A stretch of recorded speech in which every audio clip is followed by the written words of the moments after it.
2000 and 2001 were interesting years for me.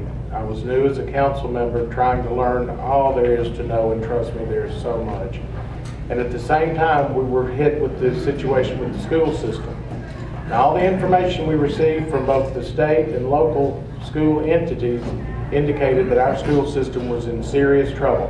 It had been for some time. The train wreck was coming, and no one had actually addressed it up until that point. The City Council passed a half-cent sales tax, and we said it would be temporary until we could have a vote on an ad valorem tax. We lived up to our word. It was temporary. We had a vote on the ad valorem tax. The people said no to that. They did not want any increase in property tax, and that was fine. That is the choice of the people. The people who spoke to us by a vast majority said, we want to support the schools. We want to do what we can to help the school system get through any financial problems that they're having. But we don't feel that a property tax is fair. We need a sales tax. And so when the property tax failed, the City Council stepped up to the plate and passed the half-cent sales tax.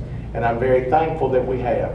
Because if you look at the test results, if you look at how our school system has ranked in the last few years, we had dropped down to number 11. We're now at number 7 in overall ranking.